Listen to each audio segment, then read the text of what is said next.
Chapter 18. It's been a few weeks since Naruto killed Orochimaru and Natsumi killed Kabuto. The Akatsuki went back into hiding when word got out that Naruto killed Orochimaru, and now they would have to move even more carefully. He was questioned by the council on how he managed to kill Orochimaru when Jiraiya himself couldn't kill him, and he explained that if Jiraiya really wanted to kill Orochimaru, then he would have killed him already. The council was finally relieved that Konoha's number one enemy and his sidekick were finally dead. Natsumi during the past few weeks kept on training with Kakashi on her new jutsu, and despite her already knowing how to combine her chakra natures plus adding the wind chakra nature to the Rasengan, she still couldn't complete her jutsu as she struggled to increase the size.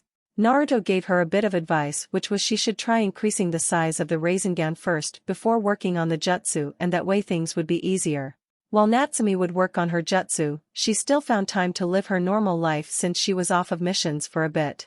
Naruto was currently walking around the village greeting people as they waved at him to say hi and helped a few people out during his stroll. He was walking towards Ikaraku's for a bit to eat when all of a sudden he stopped in his tracks and turned into the Dango restaurant.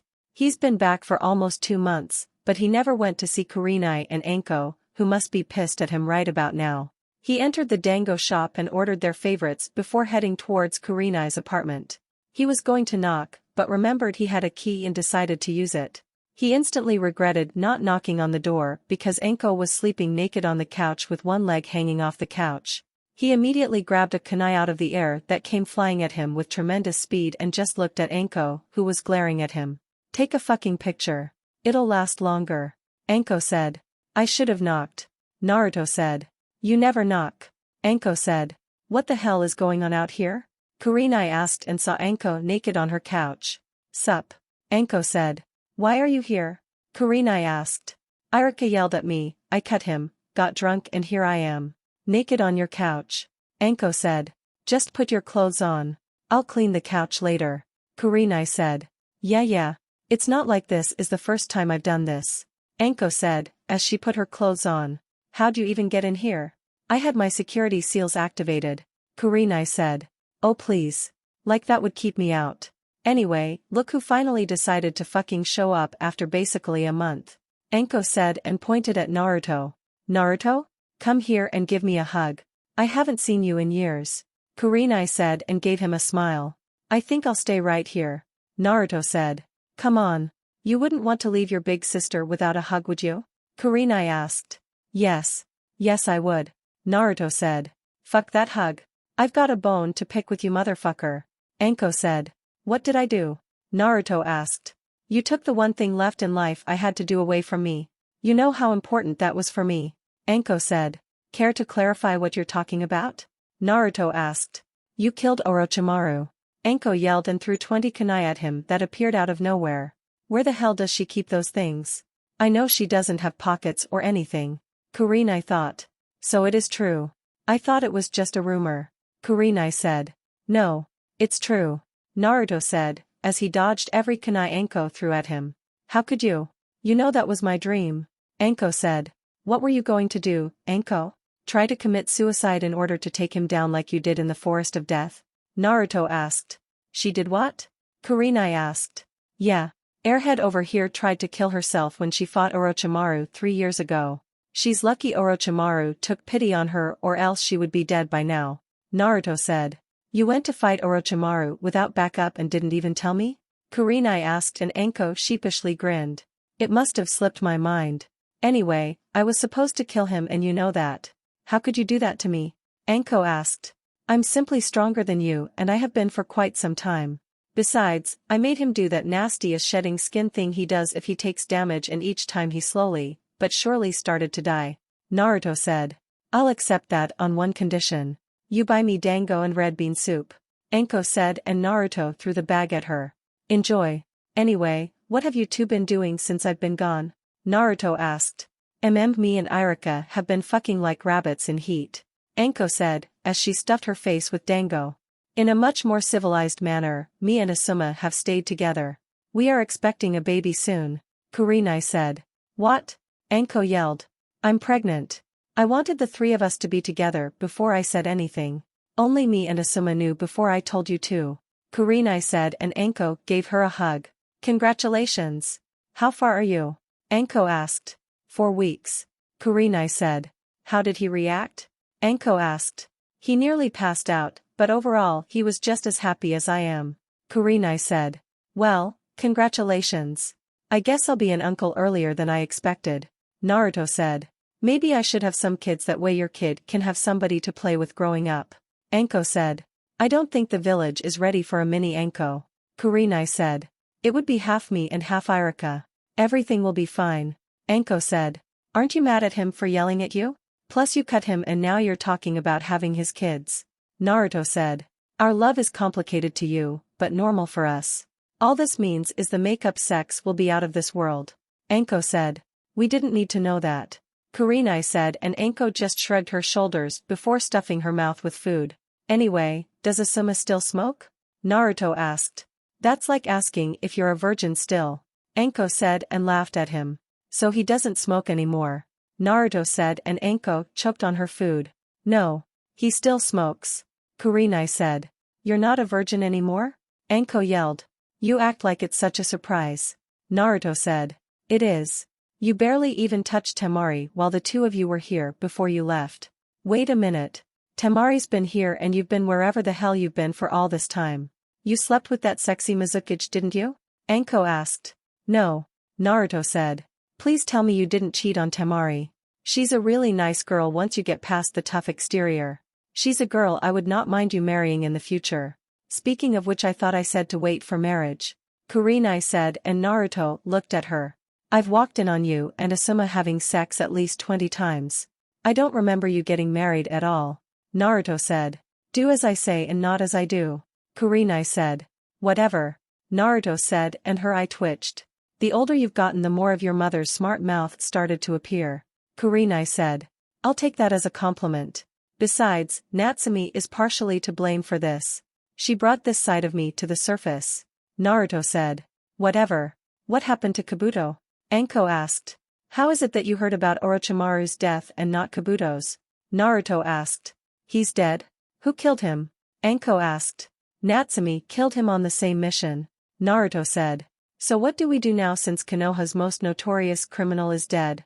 Anko asked. We focus on the Akatsuki. I already have 2 of them on my radar to fight, but I'll take on any of them. Naruto said. I can already guess that Itachi is one of them since you can cancel out his Sharingan with your own, but who's the other Akatsuki member? Kurenai asked. Deidara the Mad Bomber. He escaped my fight when he attacked Suna with Sasori. Oh, and Temari will be coming with me when I fight Itachi. Naruto said. So am I. Anko said. Think about this, Anko. Kurenai said. I did and I'm still going. The Akatsuki travel in pairs of 2, right? Anko asked. Yeah. Kurenai said. Then Kisame will no doubt be there with Itachi, and we both know Temari doesn't stand a chance against him by herself. I'll be her backup and we'll deal with Kisame while Naruto fights Itachi. Anko said. If you're going to fight Itachi, then we need to do the transplant now. Kurenai said. She's right. You're going to need every advantage you can possibly have once you fight him. Anko said. No. I want to fight Itachi with my Manjikyu and see where I stand. I'll do the eye transplant after we fight. Naruto said. There's no guarantee that you'll come back alive. I've heard stories about how dangerous a fight is between 2 Sharingan users and the fact that both of you are crazy strong. It makes much more sense to do the transplant now. So let's do it. Kurenai said. Besides, Temari would be devastated if you were killed. Anko said. That's how you know I won't get killed. If I die, she'd bring me back to life and kill me herself. Same goes for the 2 of you. Naruto said, and then Katsuyu appeared. Naruto, Lady Tsunade wishes to see you. She says it's urgent. Katsuyu said, and Naruto nodded. I'll be there. Naruto said, and then Katsuyu went up in smoke. This discussion isn't over, Naruto. We're talking about this later. Kurenai said. Who said it was a discussion? It's my choice to not do the transplant and you're not going to change my mind. I'm not a kid anymore and I'd appreciate it if you understood that. I get that I'll always be your little brother no matter what, but I need you to be the understanding sister at the moment and not an overbearing mother. Naruto said and vanished. I don't act like an overbearing mother, do I? Kurenai asked. Well, would you look at that? It seems Irika is done with his classes for the day. Anko said, and Kurenai looked at the clock. He still has 2 hours left. Kurenai said. He has an early day. Anko said and vanished. Tsunade's office. You wanted to see me? Naruto asked. Yes. We received an urgent message from Carrie signed and stamped by Mei herself. Tsunade said. Okay. Naruto said. There have been reports of 2 men walking around wearing the Akatsuki robes and one of them was Deidara. He has somebody else with him who's wearing an orange mask and acts like a complete child. Mei said her sensors have picked up a huge chakra signature in the waters of Carrie.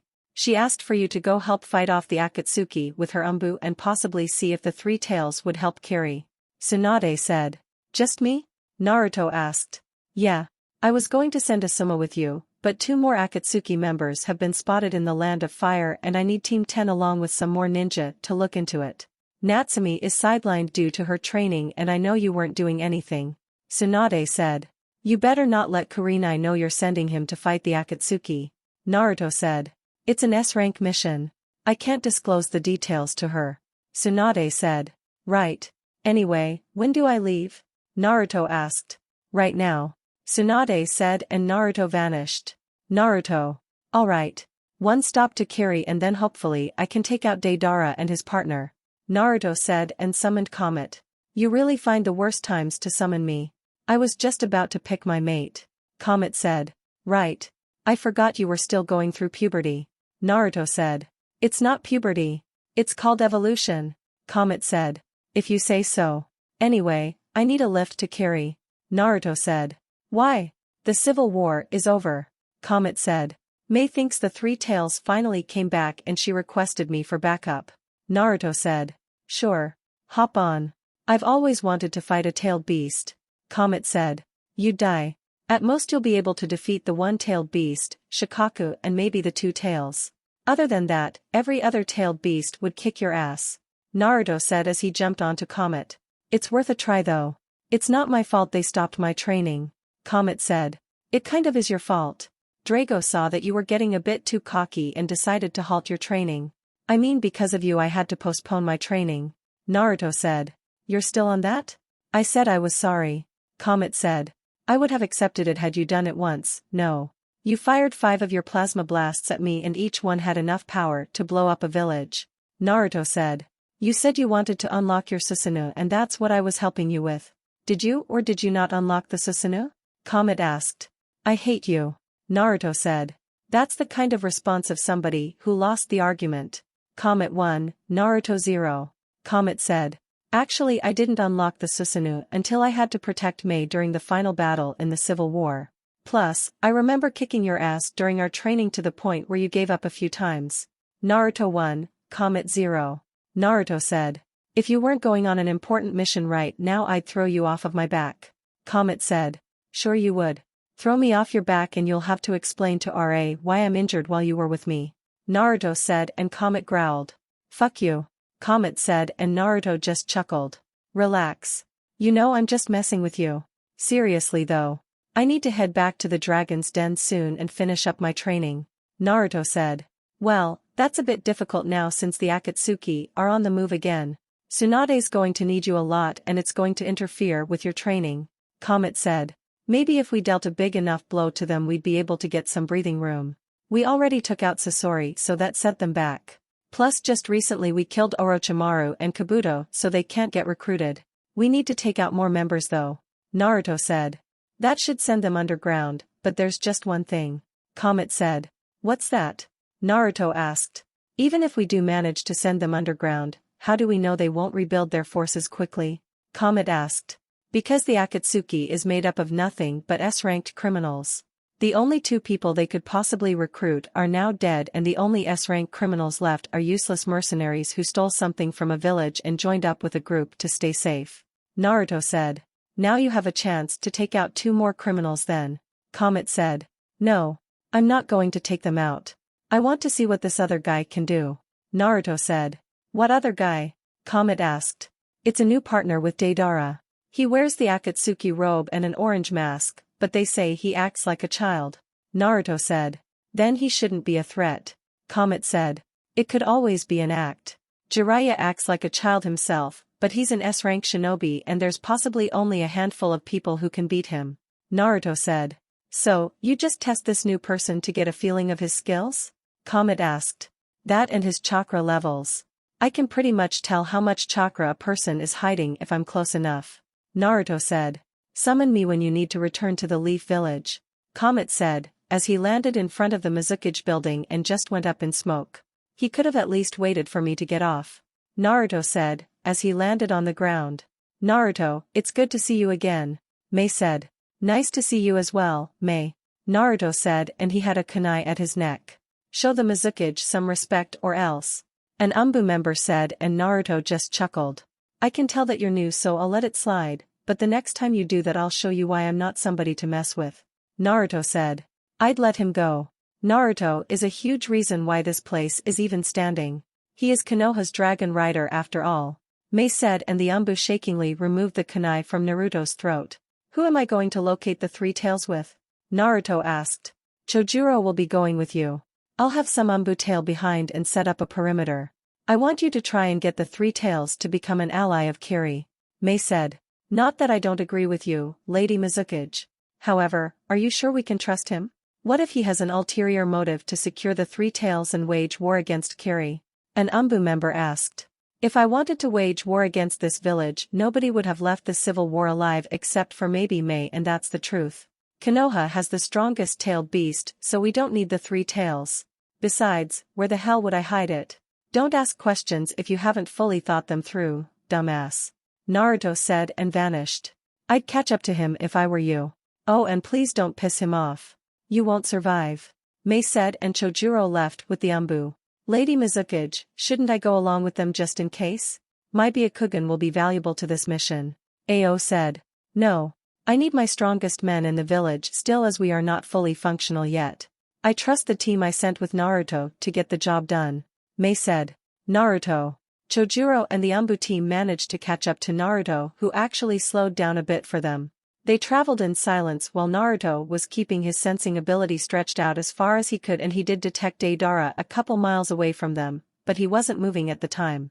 Naruto also detected somebody else with him, but he was having trouble doing so because whoever Deidara was with kept on constantly disappearing and reappearing. Naruto, Chojuro and the Umbu arrived at the area Mei believed the three tails is located, so he signaled them to stop. Is this it? Chojuro asked. Yeah. The three tails is definitely here. Naruto said. I don't see it though. Chojuro said, and Naruto just looked at him. That's because it's hiding underwater. The Akatsuki members sent after the three tails are a few miles away from us to the east. Go with the Umbu and set up the perimeter about 2 miles out. I'll send some shadow clones to have us surrounded for extra protection. Naruto said as he created some shadow clones. How are you going to speak to get in contact with the three tails if it's underwater? Chojuro asked. Time for me to go for a swim. Naruto said and jumped into the water. Alright. Let's spread out.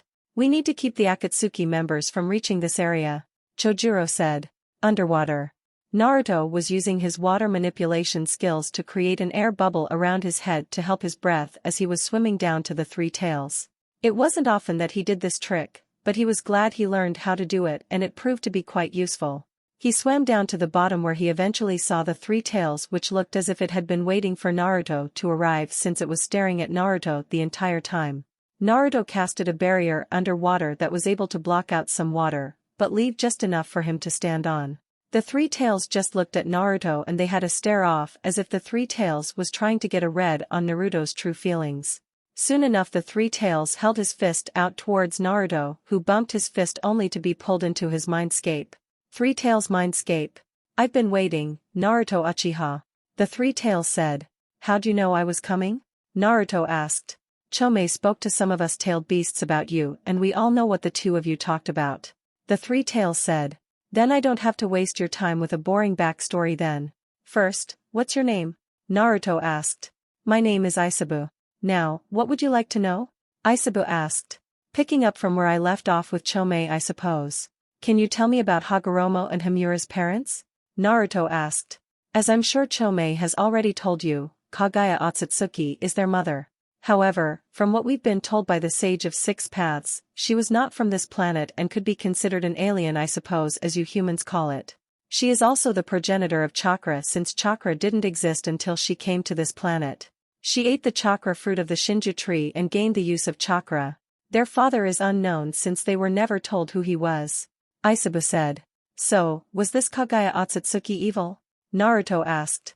Many people will have their own opinions of how she was, and to her children she was evil. She desired peace, but her way was only temporary and caused a lot of death. It also inspired the people of Hagoromo's era to weaponize chakra for wars instead of using it for peace like he wanted, which would include us tailed beasts being seen as nothing more than masses of powerful chakra to exploit and control. We don't know much about Kagaya or how or why she came to this planet, but all we know is that the infinite Tsukuyomi cannot be activated, which is what we tailed beasts fear the Akatsuki may be after. If all of us tailed beasts, or at least our chakra, is sealed into the Gedo statue, which is really the 10 tails husk, then it opens the door for her return to Earth. Isabu said. Do you know if there is any way to find anything that would help us receive more information on Kagaya Otsutsuki? Naruto asked. Why would you want to know more about her? Isabu asked. I was taught to never judge a book by its cover. Maybe there's something we're missing as to why she came here and why she merged with the God Tree to become the 10 tails. I don't know, it just seems like what you and Chome told me has a lot of holes in the story as to what her ultimate goal was. I mean, clearly she must have fallen in love if she gave birth to 2 sons and stayed here on Earth to raise them instead of going back to wherever she came from. Either she couldn't return or she didn't want to, and something besides her getting pregnant kept her here. Naruto said, and Isabu just looked at him. The Sage of 6 Paths would have liked you if you were around during his time. While you may be Indra's reincarnate, you have the qualities of Ashura as well. You desire peace, but you also understand there will always be conflict no matter what happens. You have the qualities to become the next Sage of 6 Paths. Isabu said, and Naruto chuckled. I don't want to become the next Sage of 6 Paths. I want to be the first Naruto Uchiha Namikaze. Naruto said. You are quite different from the rest of the Uchiha clan. I can see why the dragons chose you. Isabu said. How do you know I have the dragon contract? Naruto asked. The dragons have been around long before we tailed beasts were created, and we would sometimes fight the dragons to test our strength. It was a friendly competition, as you could say, and I can also sense their chakra radiating off of you. There has only been one dragon that has been able to successfully defeat all of us tailed beasts single-handedly. Isabu said.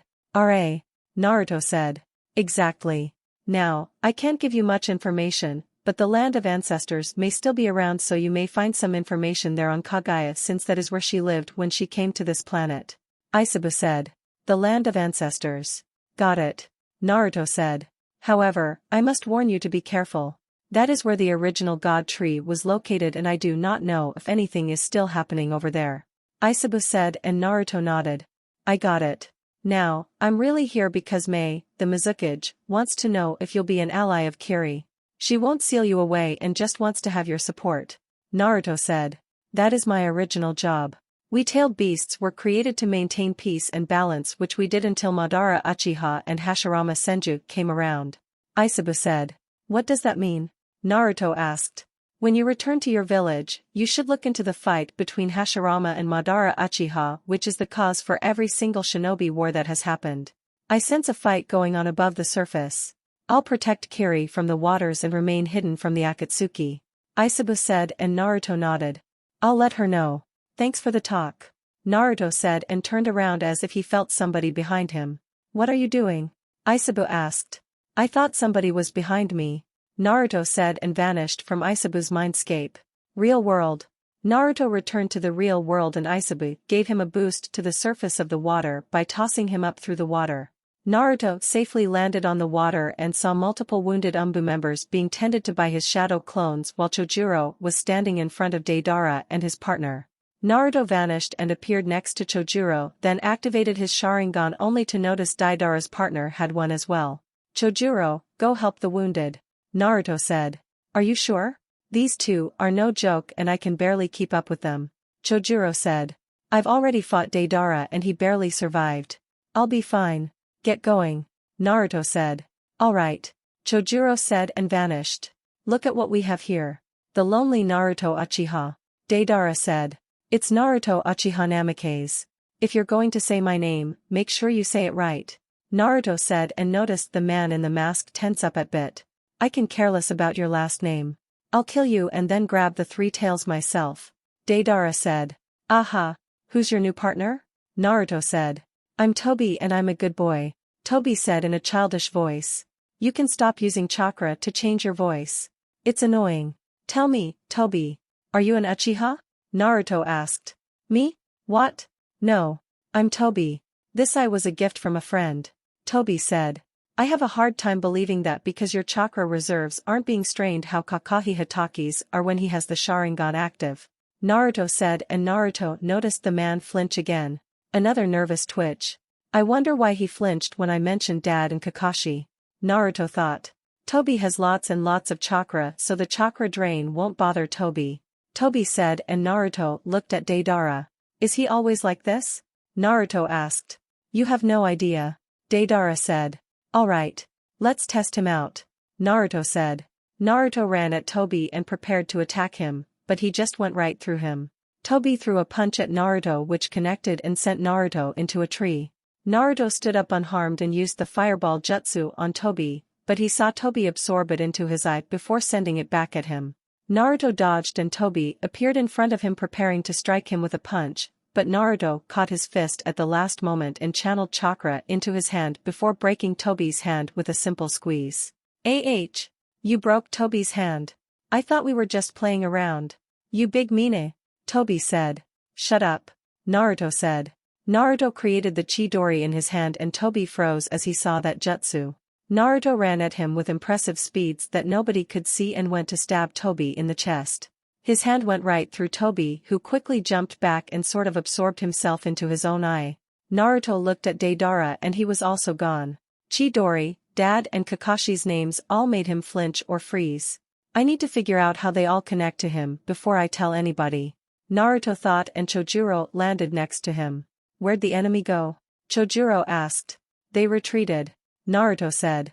Wow. You don't even have a scratch on you. Chojuro said. Let's get back to Mei. Naruto said and vanished. Kiri. So how'd it go? Mei asked, as Naruto arrived in her office with Chojuro. The Three Tails is still underwater and he agreed to help you out. Naruto said. What of the Akatsuki members? Mei asked. They retreated. The one in a mask is possibly the most dangerous Akatsuki member they have. Naruto said. What were his abilities? Mei asked. He didn't show much, but he's able to turn himself intangible to avoid any physical hits. Also, the whole acting childish thing is just that, an act. He's using chakra to change his voice, but one punch from him was able to send me into a tree and although we weren't being serious, I can tell he's extremely powerful. Naruto said. Is there anything else I should know about? Mei asked. No. I'm going to look into his ability and find out what it is. Naruto said. Did the Three Tails say anything to you? One of my Ambu sent an early report that you were down there for almost 30 minutes. Mei said. You try negotiating with a tailed beast that's been used as a weapon for the past 100 years or so. Naruto said. Fair point. How are we going to make sure the Three Tails is safe from the Akatsuki? Chojuro asked. I set up a barrier down there, but with this guy having the ability to turn intangible it might not work. Naruto said. I'll keep a constant watch on the Three Tails to keep it safe. Mei said and Naruto nodded. That's probably the best option at this point, but make sure your Ambu guards are actually on alert. This guy can possibly appear anywhere and I don't know if he can absorb the tailed beast into his vortex. Naruto said. I don't understand how he can do that though. I've never heard of a jutsu like that before. Mei said. I would call him a liar, but I witnessed it myself. Chojuro said. You've never heard of this before because it's a secret jutsu of the Uchiha clan's Sharingan. Once the Sharingan reaches a certain level, unique abilities are unlocked and this is one of them. Naruto said. So he's an Uchiha? I thought you and Itachi were the only ones alive. Mei said. We are. Well, at least I think we are. I need to look more into this guy and any reports of a missing Uchiha. This guy said he wasn't an Uchiha, but I didn't sense any strain on his chakra reserves from him using the Sharingan like Kakashi when he uses the Sharingan. Oh, and he goes by Toby, but I highly doubt that is his real name. Naruto said. Let me know if you find anything. Mei said. Sure. I'll stay for a few more days just to make sure they're gone though. Naruto said and walked out. Chojuro, add this Toby guy into the bingo book for me as an S-rank criminal and add everything you can about him into the book. I want him listed as a proceed with extreme caution and a 2 million bounty on his head. Mei said and Chojuro nodded. Yes ma'am. Chojuro said and left. Konoha Tsunade's office week later. So, how'd the mission go? Tsunade asked. It went well. The Three Tails has agreed to ally itself with Kiri, but we have a problem. Naruto said. What problem? Tsunade asked. We might have a rogue Uchiha other than Itachi in the Akatsuki. Naruto said. That's impossible. Only you and Itachi are the only Uchiha alive after the massacre. Tsunade said. That's what I thought until I fought that guy in the mask. He was able to use the Sharingan without any strain that should happen to anybody who isn't an Uchiha. Kakashi is a prime example of what happens to somebody who isn't an Uchiha and uses the Sharingan. What makes things worse is that this guy is able to use techniques only a Mangekyo Sharingan can, and this makes him intangible, so it's really difficult to hit him since he can evade all physical attacks. I got lucky and timed the hit right and broke his hand. He needs to turn tangible again to attack or nothing will work. Naruto said. Is that all you found out about him? Tsunade asked. He acts childish, but you can tell he's strong. Maybe stronger than Itachi, but I'm not sure. He goes by the name Tobi and packs a hell of a right hand. One punch was enough to send me to a tree. Not as strong as your hits, but it's not something to scoff at. Naruto said and she nodded. What about Deidara? Tsunade asked. He didn't do anything. He seemed annoyed at this guy's antics, but he left after I almost hit the guy with a Chidori. Both of them fled and didn't get near the Three Tails. Naruto said. Alright. I'll put it down as a mission success in your file. Anything else? Tsunade asked. I need time off. Naruto said. For what? Tsunade asked. I need to go finish training with the dragons and something else I need to check out that's off the record. Naruto said. I can't let you do that. The times we're in I need to document everything. Tsunade said. Remember when you said you'd owe me one for covering for you when the daimyo came and you were drunk out of your mind? I'm cashing in on that favor.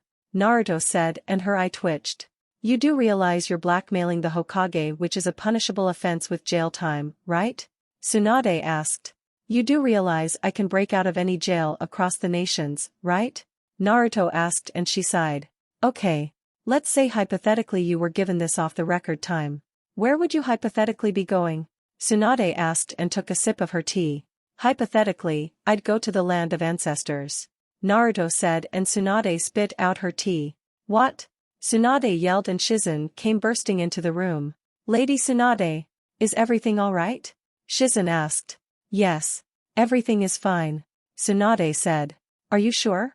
That yell was pretty loud. Shizen said. I'm fine. Naruto was just telling me the details of his mission. Tsunade said and Shizen nodded. Very well. Shizen said and left the room. The land of ancestors? Haven't you heard the myth about that place? Tsunade asked. The myth about people going missing thousands of years ago and making everyone scared to go back? Naruto asked. That's right. Over the years, there have been reports of it still happening.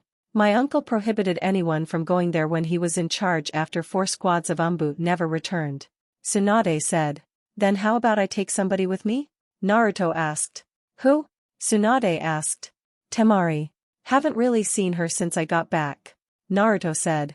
This isn't some kind of paid vacation for a date, is it? Tsunade asked. No.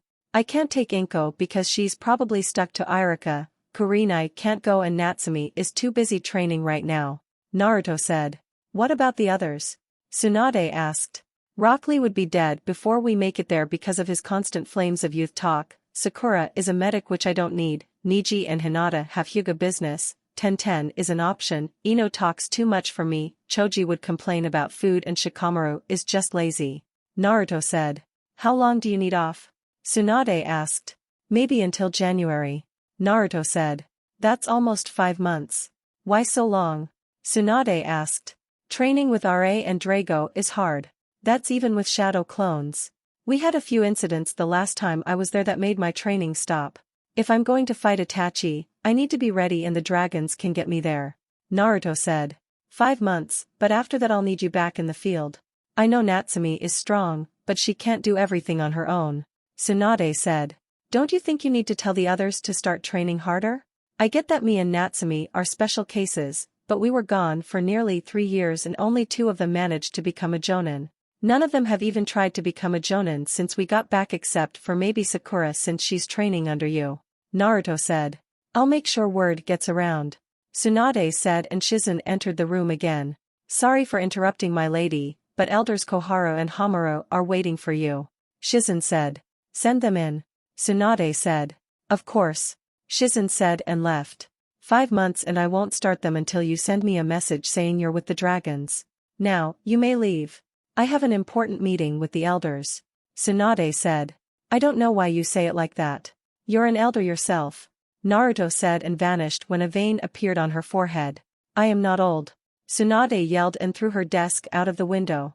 Elders Koharu and Hamura are here, Lady Tsunade. Shizen said. Thank you. Oh, and please tell some Chunin to bring me my desk. Tsunade said, and Shizen sighed. Of course. Shizen said and left. Training ground.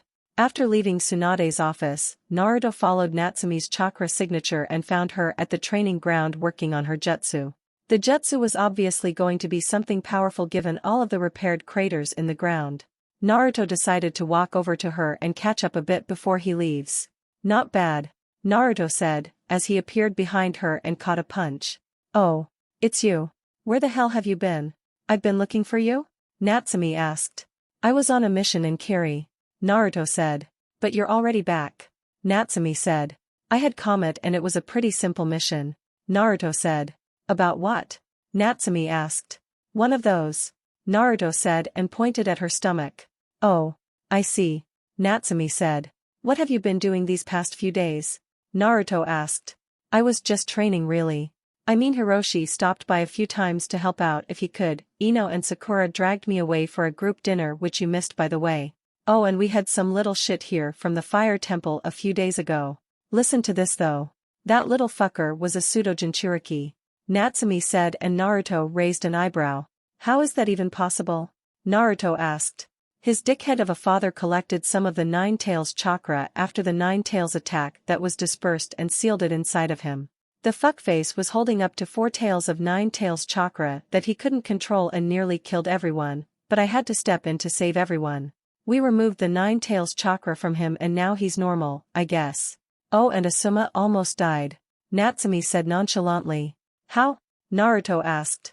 Because he was fighting an Akatsuki member named Haiden who worships somebody named Jashin and is supposedly immortal. Well, he is immortal. Asuma cut his head off, but Kakuzu just stitched it back on like nothing happened. Anyway, he was using some ritual jutsu that inflicted damage to his opponent if he was standing inside of the ritual circle and had some of his opponent's job. We found out that once he gets out of the circle the jutsu is cancelled and Asuma's dumbass kept getting caught with the jutsu because he wanted to fight at close range like an idiot. Natsume said. How the hell did I miss all of that within a couple of days? Naruto asked. It's been basically over a week. Anyway, what are you up to? Natsume asked. I'm about to leave. Figured I'd come see my little sister before I left.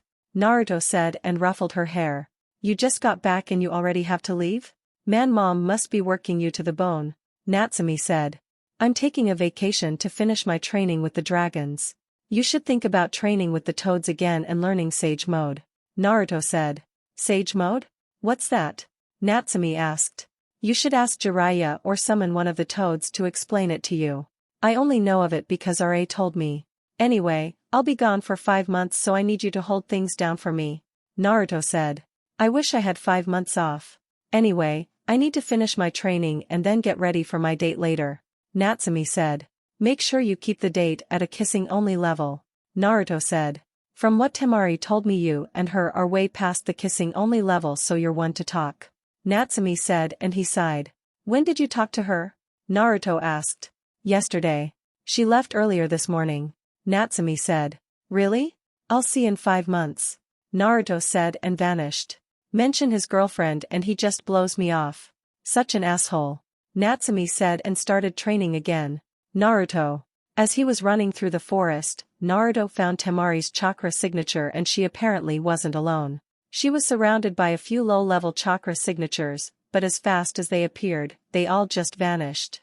He picked up his speed only to see part of the forest destroyed and Temari's chakra moving a few minutes ahead of him.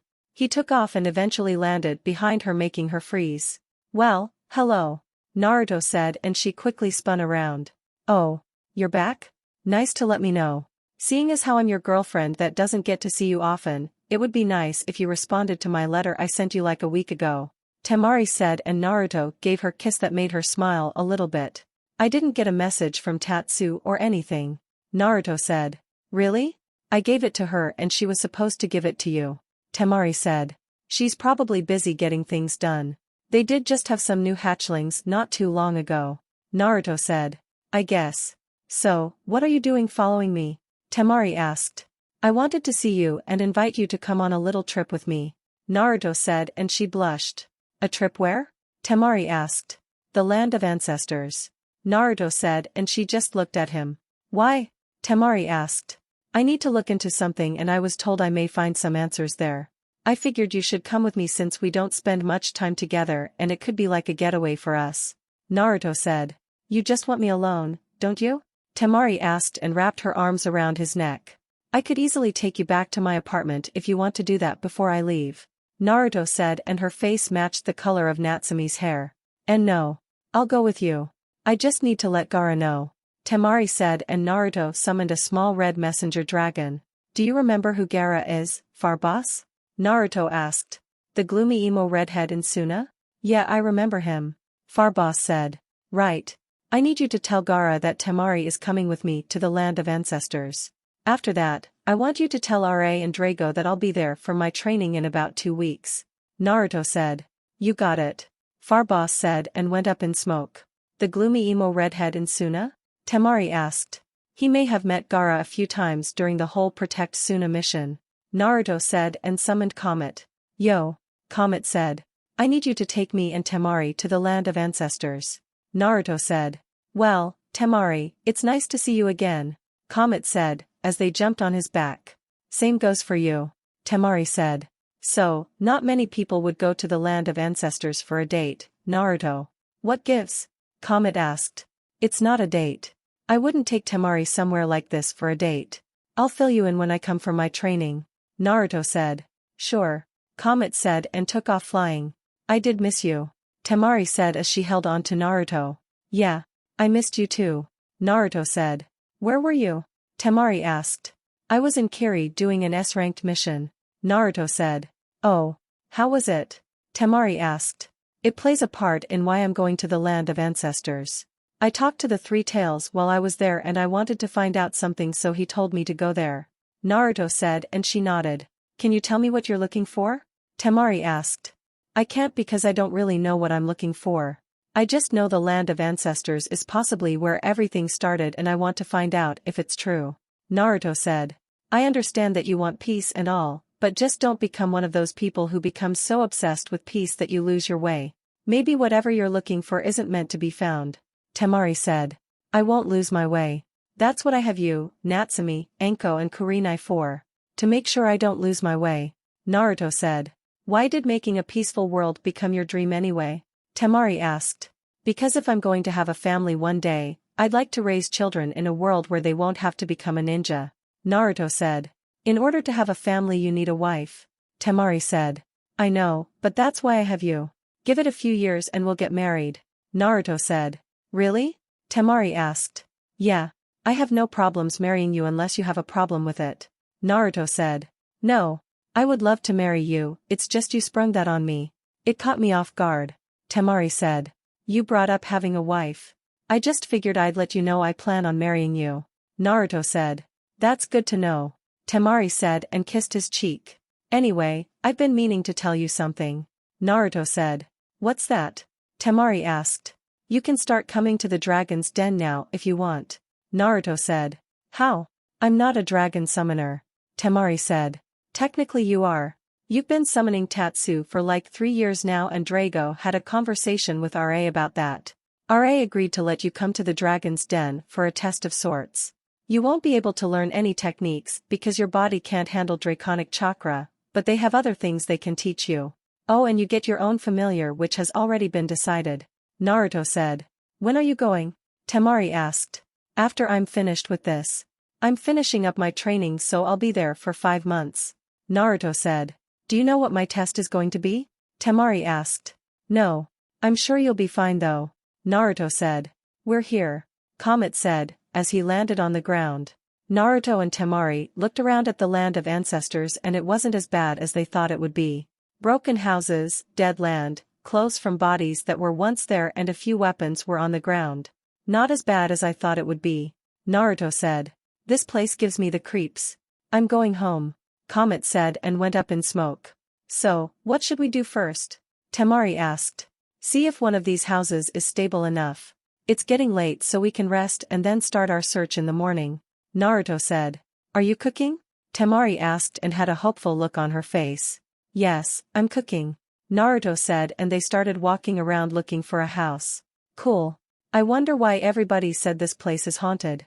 Other than the looks, nothing seems odd, Temari said. I don't think it's down here that's the problem. This is just like a war zone. I feel something coming from the mountain, but also underground. Whatever is down there feels like it's alive, but dead at the same time, Naruto said. Now you're creeping me out, Temari said. Sorry. I'll set up a barrier around the house we stay in before we go to bed, Naruto said. That would be nice, Temari said and Naruto smirked. I never would have thought the big bad Temari was scared of something, Naruto said and she stopped walking. Did you just make a joke? Temari asked. Yeah. Why? Naruto asked. You never make jokes. Who are you and what did you do to Naruto? Temari asked and opened her fan. The hell is your problem? It is me, Naruto said. Prove it, Temari said. When you turned 15 you started wearing thongs on days you wore pants because it didn't bother you as much as panties, Naruto said and she blushed. Okay, Temari said and Naruto stopped in front of a house. This one seems sturdy enough, Naruto said. There's one problem, Temari said. What? Naruto asked. There isn't a bed and I didn't bring a sleeping bag, Temari said. Why are you worried about that? You'll be sleeping with me, Naruto said. Oh right. All of this boyfriend stuff is still kind of new to me, Temari said and walked in the house. There's candles on the walls. We can use those for light, Naruto said and skillfully lit the candles with his fire manipulation. Hey, look at this. This house belonged to a girl and she's beautiful. She couldn't have been no older than maybe 18, Temari said. She showed him a picture of a girl who had long black hair tied in a bun and brown eyes with a pink bandana. Is there a name on it? Naruto asked. No, but that's not all. Look at this. She apparently knew a Hyuga clan member, Temari said. This time showed him a picture of Aino with a pale-skinned woman who had delicate facial features. She had extremely long gray hair, possessed white clear eyes, her eyebrows were cut very short and she wore a red shade of lipstick on her lips. Naruto mostly paid attention to her eyes which were definitely Byakugan eyes. I wonder, Naruto thought. Let me see that, Naruto said and took the picture then read the back of it. To my dearest friend and assistant, may the world weep in pain for the loss of such a pure soul as yourself, Kagaya Otsutsuki. I know this lady is dead, but checking out another woman doesn't sit too well with me, Temari said. That's not why I took the picture. I'm definitely in the right spot and this is one of the people I'm looking into, Naruto said. Who is she? Temari asked. Kagaya Otsutsuki, Naruto said. You might want to get your eyes checked. That's clearly a Hyuga clan member, Temari said. No, she's who the Byakugan came from. Her name is Kagaya Otsutsuki, but she has another name that's really important for what I'm looking for, Naruto said. What's her other name? Temari asked. She's Hagoromo Otsutsuki's mother and he's known as the Sage of Six Paths to us, Naruto said and her jaw dropped. How do you know that? Temari asked. I talked to two-tailed beasts so far, Isabu and Chome, otherwise known as the Three Tails and the Seven Tails. Chome told me about Hagoromo and his brother Hamura, but Isabu filled me in on Kagaya Otsutsuki, Temari said. That's impossible. The Sage of Six Paths is a myth, Temari said. No. He's real. The tailed beasts would know because he created them, Naruto said and she sat down. So you mean to tell me that the man everyone worships like a god is actually real? Temari asked. Was real, but yes, Naruto said. What happened to his brother? Temari asked and Naruto spent the next 2 hours filling her in on everything he was told. That's why I'm here, Naruto said. So, let me get this straight. The Sage of Six Paths is real. He created the moon, there's a 10 tails, he has a brother, his mother was evil and you're the reincarnation of his son Indra. Am I missing anything? Temari asked. Not really, but this has to stay between us. Naruto said. I think we should tell Gaara and Lady Tsunade. Temari said. We can't. This is an off-the-record mission for me and Naoyu because of how secret this information is. Tsunade doesn't even know what I'm actually doing here and I want it to stay that way until I have all the facts. Naruto said and she sighed. Alright. I won't tell, but you owe me. Now, if you already know who Kagaya Otsutsuki is, why did you come out here? Temari asked. It takes two people to have children, Temari. Naruto said. You think she has a lover? Temari asked. Yes. In the discussion I picked up the vibe that she clearly must have fallen in love with somebody if she gave birth to Hagoromo and Hamura. This is where she was living before she gave birth and I want to see if I can find anything on who she fell for. Naruto said. Maybe she didn't fall in love. Maybe she just wanted children and used the best guy she could get. Temari said. Well, we're going to find out. I plan on searching every building in the land of ancestors and then I'm going up to that mountain. Naruto said. What are you hoping to find if everything is true? Temari asked. Something to help prevent whatever the Akatsuki is trying to do. They obviously have the 10 tails husk already since that's the only thing that can contain all 9-tailed beasts. I have a general idea about what they're trying to do and if it's true then the world is doomed. Naruto said. So we're basically screwed at the moment. Temari said. Not really. As far as I know none of the tailed beasts have been captured. Naruto said. Naruto. It's Isabu. Don't speak, just listen to me. I just fought 2 Akatsuki members and some of the tailed beasts have been captured. Apparently the Akatsuki managed to get some of Shikaku's chakra and sealed the 2 tails away a few weeks ago. They just captured me and I'm currently in some pocket dimension by a masked guy. They have Son Goku the 4 tails, Kokuo the 5 tails, Saiken the 6 tails and Chomei all at their base already. After they seal me away, only the 8 and 9 tails remain. You need to keep them safe. Good luck my friend. Isabu's voice said in Naruto's head. Naruto? Is everything alright? Your hand is bleeding. Temari said and Naruto looked at her. Change of plans. I'm starting the search tonight. Naruto said. What happened? You spaced out for almost a minute. Temari said and Naruto created over 100 shadow clones. Spread out and search every nook and cranny of this village. I want you to find anything on Kagaya Otsutsuki and bring it back to me. All of you have enough chakra to make another shadow clone yourself. Move out. Naruto said and the shadow clones vanished from sight. What the hell is going on? Temari asked. The Akatsuki are way ahead in their plans than I originally thought. Naruto said. What do you mean? Temari asked. They already have chakra from Shikaku in the Gedo statue and they sealed the 2 tails a few weeks ago. They just captured Isabu plus they have Son Goku the 4 tails, Kokuo the 5 tails, Saiken the 6 tails and Chomei all at their base waiting to get sealed. It should take them a while to seal all of them away which gives us time I guess and can help us prepare more. I have a feeling with so many Jinchuriki getting captured, they'll go into hiding for a bit. Naruto said. How did they manage to do all of that without alerting anyone? It doesn't make sense. Temari said. I don't know. Well, Kakuza did know about the secret entrance to Taki so he could have just walked right in with his partner and took Fu by surprise. I don't know about everyone else. Naruto said. Will Gaara be safe? Temari asked. Yes. In order for them to seal Shikaku they'd have to release all the other tailed beasts and that is the last thing they want to do. Naruto said. How do you know they were captured though? Temari asked. Isabu somehow talked to me in my head and that's probably why I spaced out. Naruto said and sighed. Let's clear our heads a bit.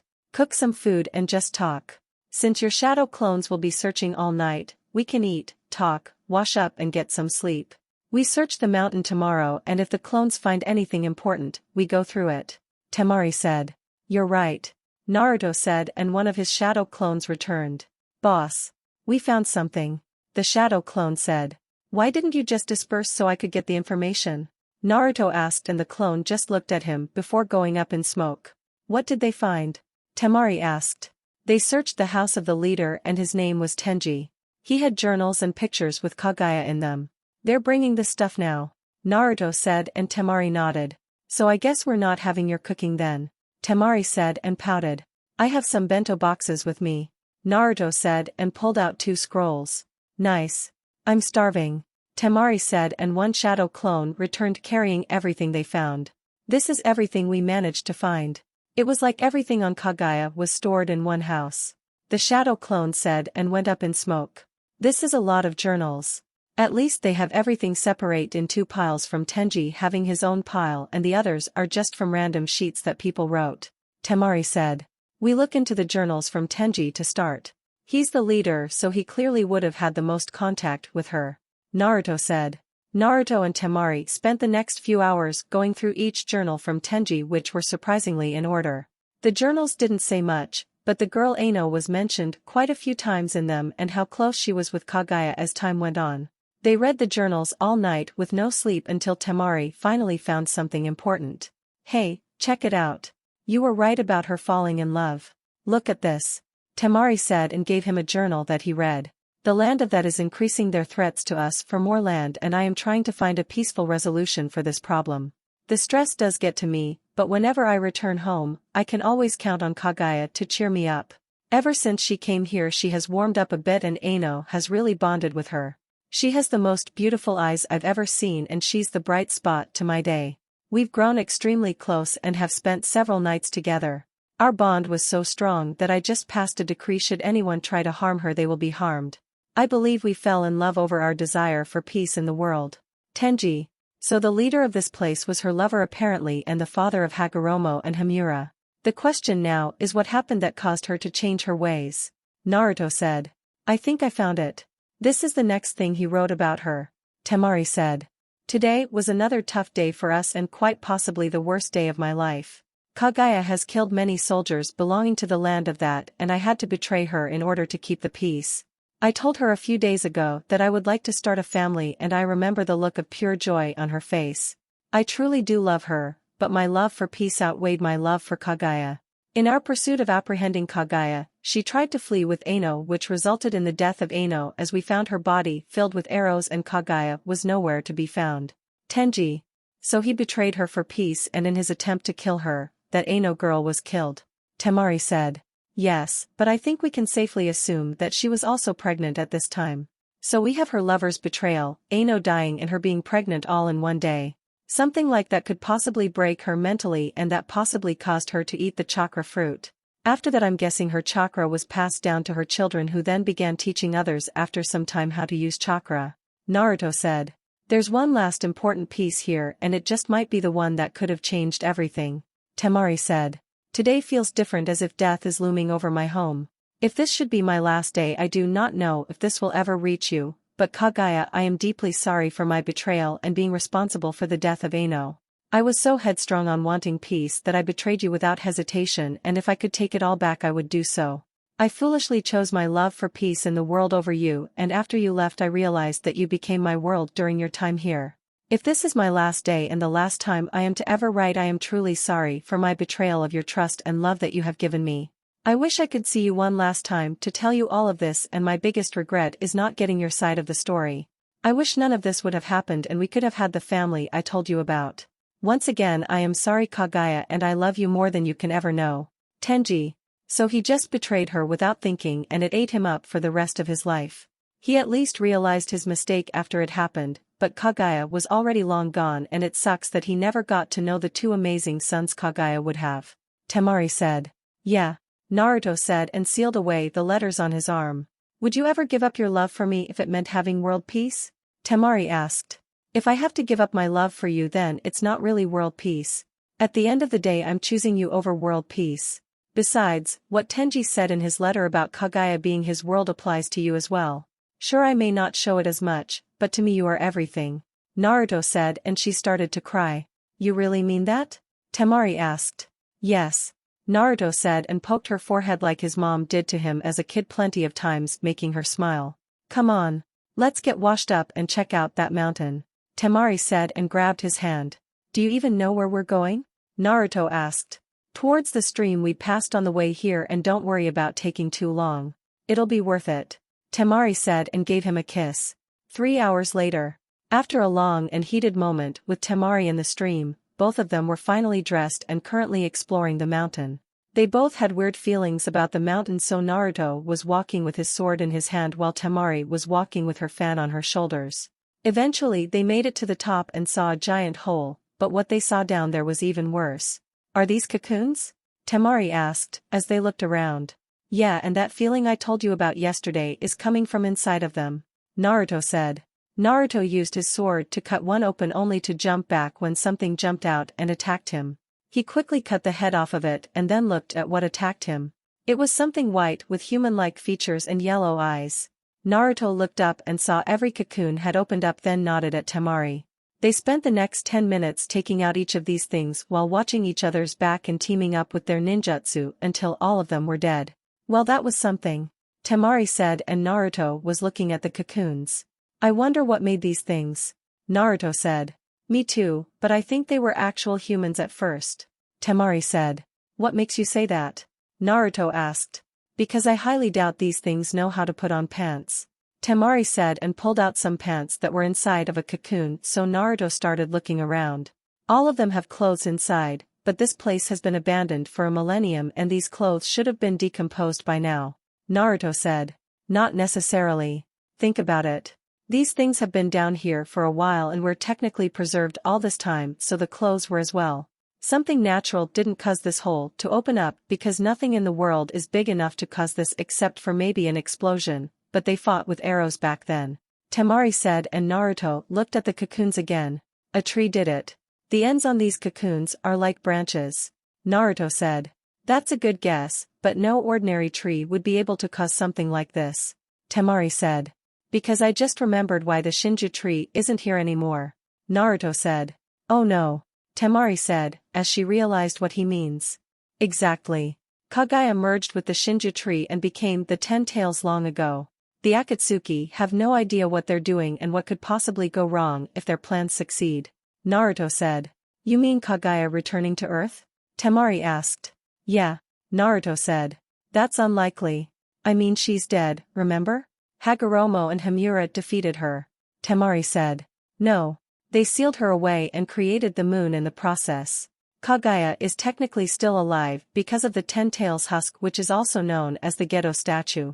Hagoromo stripped the 10 tails of its chakra, creating the tailed beasts, and now the Akatsuki want to seal the tailed beasts back into the statue, Naruto said.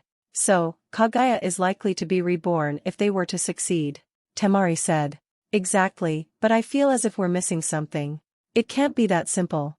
There's another variable to this, and Kagaya apparently didn't leave anything behind, Naruto said.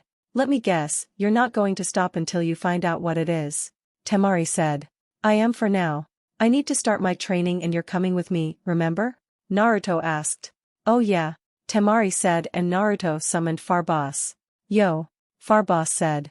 I need you to take us back to the den, Naruto said. Sure thing, Farboss said, and all three of them went up in smoke. Dragon's Den. Wow. This place is beautiful. I thought it would be like a cave or something surrounded by lava, Temari said, as she looked around. We do have that here if you would like to see it, Catalina said as she landed in front of them. Nice to see you again, Catalina, Naruto said. Likewise, I'm assuming young Temari's here for her test, Catalina said. Yes.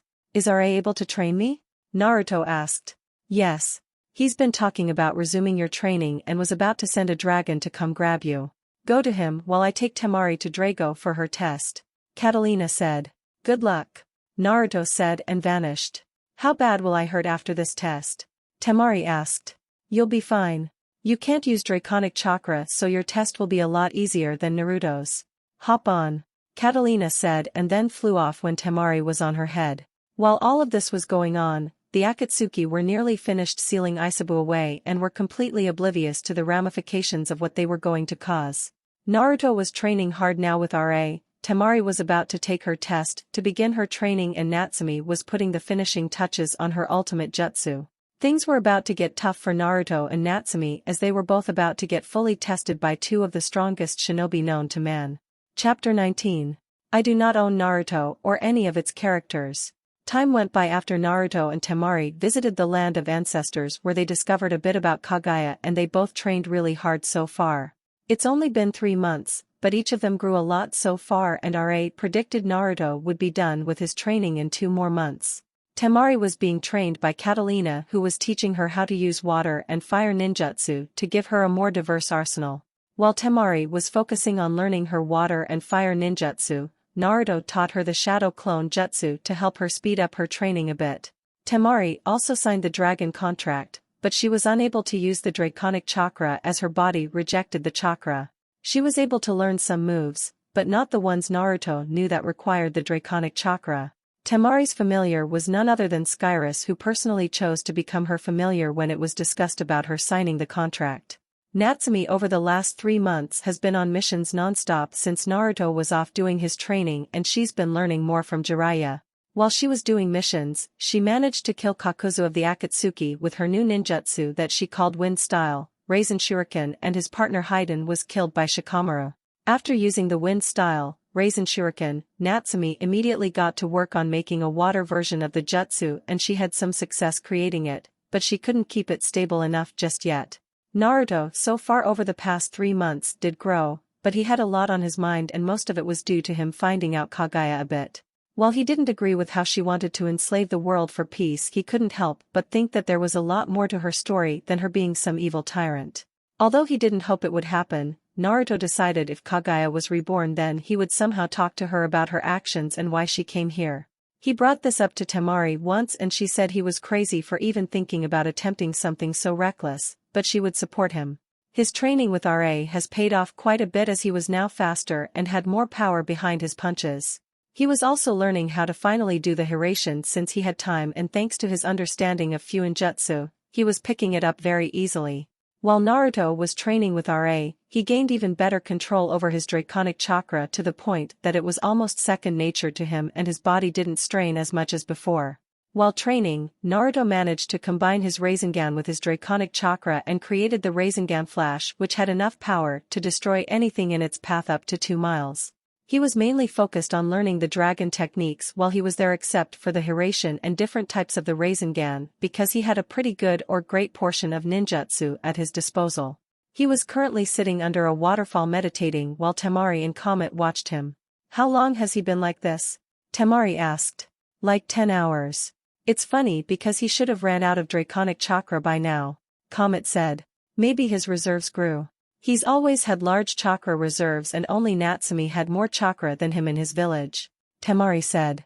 "I understand that, but from what I was told, every time somebody does the ritual their draconic chakra reserves don't grow, or at least they shouldn't grow," Comet said. "Naruto didn't go through any ritual," Temari said. "That's impossible. He has the draconic chakra," Comet said. "Actually, it's not impossible," Catalina said, as she landed next to them. "What do you mean?" Comet asked. "The reason why Naruto was born with the draconic chakra is because his mother went through the ritual when she was at least 4 weeks pregnant. The draconic chakra must have been absorbed into him as well before he was born. It's the only logical explanation that myself, Drago and RA could come up with," Catalina said. "So if he were to have kids, would they be born with the draconic chakra as well?" Comet asked. "No," Catalina said. "He's a rare case then," Temari said, and Catalina nodded. "Correct," Catalina said, and they heard the water explode. "Where'd he go?" Comet asked. "He's quite fast on his own if I can't even see him move. I don't even want to think about how fast he's going to be when he completes the Hiraishin," Catalina thought. "What are you all doing here?" Naruto asked, as he appeared next to Temari. "We were watching you," Temari said. "Right. Anyway, do any of you mind explaining something to me?" Naruto asked. "During my meditation I kept seeing me versus Iwaji, and I pictured combining the Chidori with the Rasengan. Did that really happen?" Naruto asked, and they were all silent until Catalina spoke up. "Yes, but it was dumber when he took over your body. It nearly destroyed the entire Chunin exam stadium," Catalina said. "I see," Naruto said. "You're thinking about combining them now, aren't you?" Temari asked. "It wouldn't hurt to try," Naruto said, and Temari rolled her eyes. "What is it with you and Natsumi about destructive jutsus?" Temari asked, and he shrugged.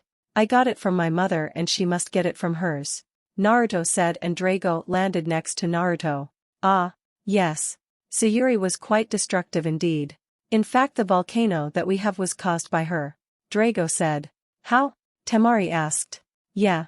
As far as I know, my mother didn't have an earth chakra nature to even create lava," Naruto said. "There are many things your mother could do, and creating lava was one of them. Now, she didn't have the lava Kekii Genkai like you think, but she did have a very powerful earth chakra nature, and one day she was going through her hormonal stages due to pregnancy. She requested a fight with me, and she's the reason I have this scar over my eye. I nearly hit her stomach on accident and she went full rage mode on me. The result of her rage was the creation of that volcano. Drago said. Okay. I understand she had a strong earth chakra nature, but that doesn't explain making lava without any fire. Comet said. Lava is basically melted rock beneath the earth's surface. That's why people with the lava Kekii Genkai need fire and earth, because the fire essentially melts the earth's chakra nature. Naruto said. I knew that. I was just making sure you knew. Comet said. No, you didn't. Naruto said. Anyway, is the volcano still active? Temari asked. Only on Sayuri's birthday. That's the one time a year it is active, and we all gather to celebrate or pay our respects to her on her birthday. You may have heard rumors of her being so strong that she was almost as strong as the fourth Hokage. Catalina said. I did. Naruto said. Those rumors are true. I know for a fact she could go toe-to-toe with Tsunade and survive. She might have even won. Your mother was actually the first Uchiha candidate for the position of Hokage, but she declined the offer, and Fugaku was selected as a candidate, but ultimately lost to your father. Catalina said. So if Naruto was to face his mother right now, who do you think would win? Temari asked. Naruto would easily win. Heck, he could take on Lady Tsunade right now and win if wanted to, but that's only if he fights seriously. Drago said. Have you ever fought seriously? Comet asked. Only against Drago and RA. Naruto said. You mean to tell me that you've been kicking my ass and you weren't even serious? Comet asked. Pretty much. Naruto said. I hate you. Comet said. Sure you do. Naruto said. If you can do that, I wonder how strong Natsumi is. It's like the two of you are always neck and neck. When one of you grows stronger, so does the other. Temari said. Natsumi should be stronger than Tsunade as well, but weaker than me. If she knew Sage Mode, then she'd be on equal terms or stronger than me. Naruto said. So can you defeat the pervert? Temari asked. Possibly. He knows how to use Sage Mode, so I don't know. It might come down to a tie between us. Naruto said. If this Sage Mode is so powerful, why is it that so few people know it? Temari asked. Because Sage Mode requires very large chakra reserves, and your body still needs to be able to handle the increase in power. There's also the risk of turning into a stone statue of the animal you're learning from if you absorb too much natural energy. Sage Mode is all about balance between your own chakra and natural energy. There's only been a handful of Sage users in Shinobi history, starting with the Sage of Six Paths. Drago said. Wow. Who are the other users of Sage Mode? Temari asked. Jiraiya of the Sannin, Minato Namikaze, and Hashirama Senju.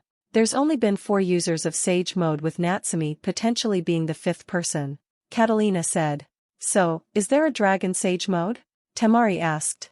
No. We dragons do not use Sage Mode as it is not necessary. Our Draconic Chakra can easily match a Sage Mode user, since it basically gives us the same advantages of Sage Mode. Drago said, and then a spy dragon appeared in front of them. Did you find anything, Kaze? Naruto asked. I have discovered something, yes. I was able to keep myself attached to Deidara as he returned to the base, and their leader is going after Natsumi soon. Kaze said. How soon? Naruto asked. Most likely whenever they get word that you're not in the village. As far as they're concerned, you're still around and you're a threat to them. However, there's something off about the leader's eyes. Kaze said. What do you mean? Naruto asked. I can feel a lot of power radiating from them, but they're different. His eyes were purple with a ripple pattern inside of them. Kaze said. Are you absolutely sure that's what you saw? Drago asked. Yes. I don't know what it is, but I can tell Natsumi will have her work cut out for her. Kaze said. Kaze, go to the Hidden Leaf Village and tell Tsunade that Natsumi needs to begin her sage training immediately. Drago said. Of course. Oh, and Itachi will be looking for you soon, Naruto. Kaze said and went up in smoke. What was that about? Temari asked. Catalina, take Temari and start the last portion of her training. Naruto, come with me. Drago said, and Naruto jumped on his head. Are these eyes really that powerful? Naruto asked, as Drago flew away. Powerful is an understatement. These eyes are the most powerful dojutsu to ever exist, and if they're back, then things just got even more complicated. Drago said. Complicated how? Naruto asked. RA will be able to explain it better than I will. Drago said and landed at the temple where Naruto trains. Drago, Naruto. I was not expecting you for a few more days. RA said. Change of plans. Those eyes have returned. Drago said. Which eyes? RA asked. Purple eyes with a ripple pattern. Drago said. I see. RA said. What eyes are you talking about? Naruto asked. The Rinnegan. RA said. What is that? I've never heard of that dojutsu. Naruto said.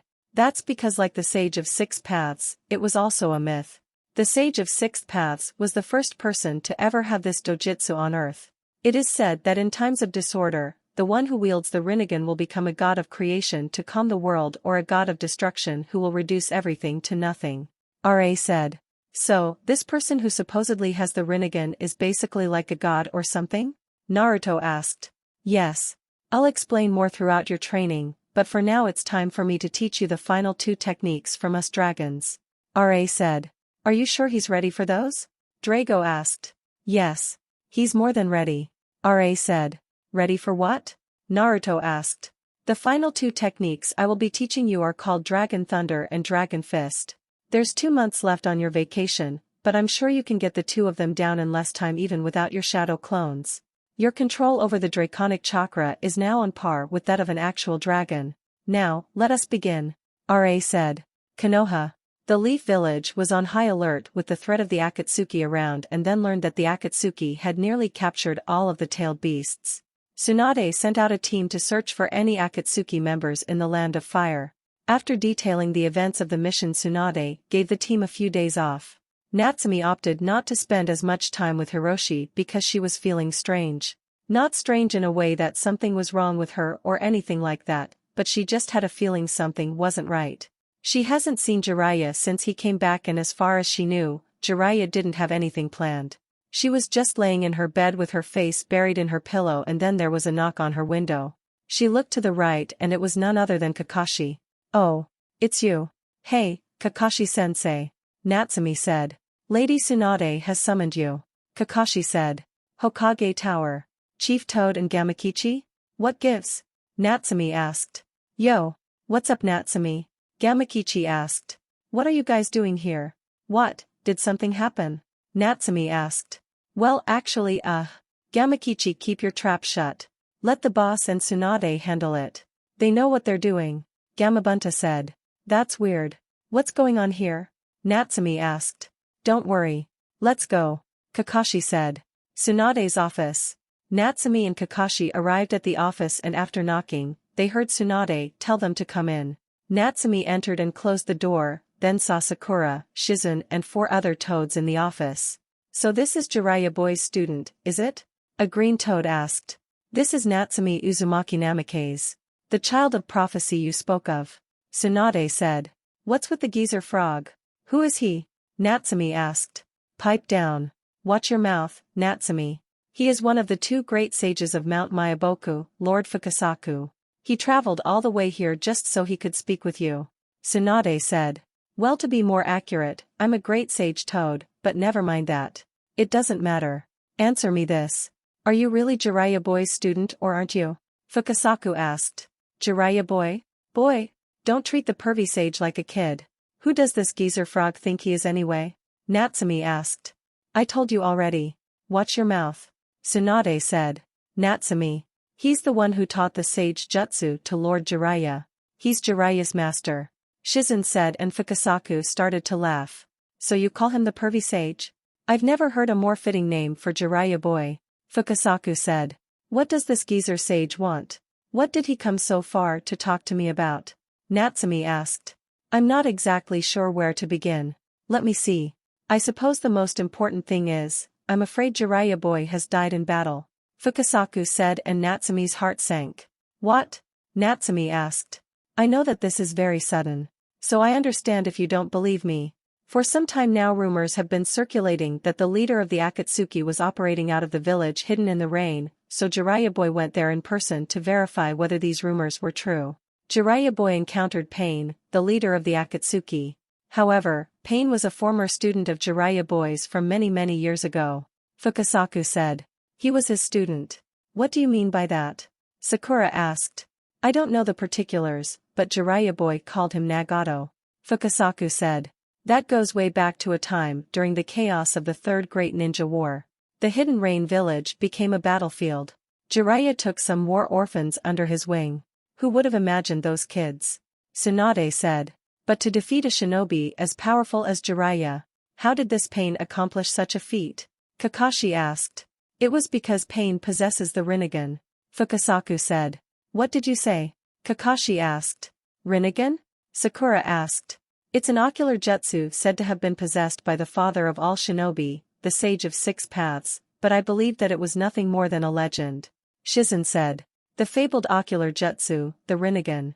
Its power is supposedly beyond anything you could imagine, but there's more. There were 6 of them that possessed that ocular jutsu. Fukasaku said. There were 6 of them with the Rinnegan. How can that even be possible? Kakashi asked. I don't know. Perhaps there's some trick behind it. I believe that Jiraiya boy discovered the secret behind the 6 of them in that final terrible battle.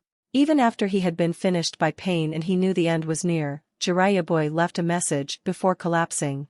This is his message. Fukasaku said and removed his robe revealing a code on his back. It's a code. Shizen said.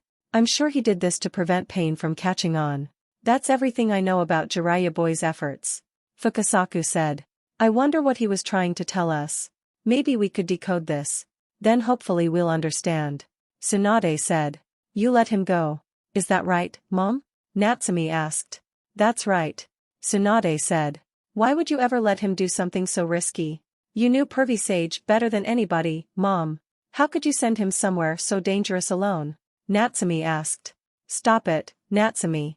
You of all people ought to know Lady Tsunade's feelings. Kakashi said and Tsunade thought about her last time seeing Jiraiya. Flashback. It's too dangerous. Tsunade said. I'm one of the legendary Sannin. You know what that means just as much as I do. You were so beautiful back then and now you're a 50-something granny, but it does pain me to see how you hold all the memories of your lost friends and loved ones inside that ample bust son of yours. As you know, the number will only continue to rise. Well then, we'll simply have to keep our emotions in check. The job we must give to ourselves now is to set examples and aid the next generation, Tsunade. To achieve that I'd gladly risk my life. Wisdom is the one thing that makes growing old worth it. Jiraiya said. End flashback. Damn it. Natsumi said and started to leave. Natsumi, wait. Where are you going? Sakura asked. If the Pervy Sage had been the Hokage, he wouldn't have let you take a risk like that. Never. If you really loved him as much as you claim you do, then you would have tried harder to keep him from going. I hate you. Natsumi said and slammed the door. Natsumi. Sakura said. Enough, Sakura. Don't. Just let her be for now. Tsunade said. But, my lady. Sakura said. My apologies, Lord Fukusaku. I'll arrange for Natsumi to. No need. That's quite alright, but about that child of prophecy vision I mentioned earlier. I can see that this child truly loved and admired Jiraiya boy. It makes me hope more than anything that she is the child of prophecy. Fukusaku said. Natsumi. As Natsumi was walking aimlessly through the village she started to think back on her times with Jiraiya. She stopped walking when he heard the noise of a popsicle breaking in half. She looked up and leaves blew past her face and into the sky. She sighed and just went to the training grounds. She sat down and then started to cry. She felt like everything was just ripped from her since Jiraiya was gone. She didn't know how much time passed as he sat there, but it was now dark outside and she showed no signs of moving. She sat on the ground staring at nothing as her eyes were a dull violet instead of her vibrant violet as they usually were. Eventually she stood up and started to go through her frog kumite stances that Jiraiya showed her unaware that Tsunade had arrived to talk to her. The further into her stances she got, the more tears fell down from her face as well as Tsunade's who saw a ghost of Jiraiya appear next to Natsumi and start going through the stances with her. Natsumi did this until she passed out from exhaustion and Tsunade watched her the entire time. Few days later. I have to admit, Natsumi girl, I wasn't expecting to hear from you for a few more days. Fukusaku said. I know. Let's just say I've had some clarity about recent events. Natsumi said. I see. So, what is it that you need? Fukusaku asked, but already knew what she needed. I think you already know why I summoned you. It's time I trained with the toads like Pervy Sage. If I'm going to beat whoever it is that the Akatsuki send after me, then I'll need to be as strong as him or stronger. So I'm asking you. Please, will you train me like you did Pervy Sage? Natsumi asked. No. I will train you better than I did Jiraiya boy. My training was not good enough for him to win his battle, so I must train you even harder. I can tell you are close to his level in strength already and that you're stronger than Tsunade. With my training, you will surpass Jiraiya boy and defeat the one known as Pain. Fukasaku said. I can't believe she's already surpassed me. It wasn't that long ago when she surpassed Kakashi. Tsunade thought, and Natsumi summoned a small red toad. Kosuke, you'll be staying here with Granny Tsunade to relay any message only if I need to come back. Natsumi said. No problem, Natsumi. Kosuke said. Well, young tadpole. Are you ready to begin your training? Fukasaku said. I wouldn't have asked if I wasn't ready. Natsumi said, and Fukasaku laughed. That's exactly what Jiraiya boy said to me when he first started to train under me. Fukasaku said. Natsumi, I know I don't need to tell you this, but listen to everything Fukasaku says and don't let your Uzumaki temper get the best of you. Tsunade said. You've got nothing to worry about. This is me we're talking about. Natsumi said. Yeah, and that's what worries me. You may have matured a lot, but you still do have your moments when your temper gets the best of you. Tsunade said. Gee. Thanks for the vote of confidence. Natsumi mumbled and Tsunade laughed. Don't you want to say goodbye to Hiroshi? Tsunade asked. We said goodbye to each other for 6 hours last night. Natsumi said, and Tsunade's jaw dropped. Natsumi girl, it's time to train. Fukasaku said, and Natsumi nodded. I'll see you when I get back, mom. Make sure the village stays in one piece while I'm gone. Natsumi said, and then went up in smoke. Good luck, Natsumi. Tsunade said. Mount Myaboku. Whoa. What is this place? Natsumi asked. This is Mount Myaboku, the home of the toads and where you will be training. Fukasaku told him. So, what exactly are we training in? Natsumi asked. I will train you to become the next toad sage. You will learn how to properly use nature chakra and cooperate it into your attacks. First, has Jiraiya boy taught you anything that belongs to the toads? Fukasaku asked. Over the last few months of training he had me meditate a lot. He taught me the taijutsu form he uses. Natsumi said, and did the forms Jiraiya showed her. The frog kumite. That's good. You're already ahead of training, so the sparring part should be a bit easier. Now, in order to achieve sage mode, you must remain absolutely still in order to be one with nature and balance the natural energy with your own physical and spiritual energies. This training will be the hardest you have ever done. I'll apply some oil to your body so your body can passively start gathering natural energy so you can get a taste of how it feels. After that we will begin training in gathering nature chakra on your own. If you gather too much natural energy, then you will turn into a toad statue. Fukasaku said and pointed to toad statues around them. I suddenly don't want to do this. Natsumi said. Don't worry. I have a special staff that I'll hit you with to knock the nature chakra out of you if you're gathering too much. It will reverse any transformations before they become permanent and you turn to stone. Fukasaku said. Don't worry. I have a special staff that I'll hit you with to knock the nature chakra out of you if you're gathering too much. It will reverse any transformations before they become permanent and you turn to stone. Fukasaku said. Alright. Let's get started. Natsumi said. First, you see that waterfall over there? Fukasaku asked. Yeah. What about it? Natsumi asked. I want you to go over there and meditate in front of it. You still have anger and hatred in your heart. I do not want anything holding you back, so you must release that anger, and once you do, we will begin training. Fukasaku said. Natsumi didn't say anything and just nodded. She walked over to the waterfall and just sat down to begin his meditation. She knew she would have to deal with the anger and hatred in her heart one day since she can't become Hokage if she hates the village. Fukasaku watched on as Natsumi easily relaxed and started to meditate. This brought a smile onto his face since no one has ever been able to get meditation down so easily. You've groomed a fine pupil, Jiraiya boy. I'll do everything I can to make sure she continues down the right path. Fukasaku thought. Hey, geezer toad sage. How long is this sage mode training going to take? Natsumi asked. It shouldn't take long.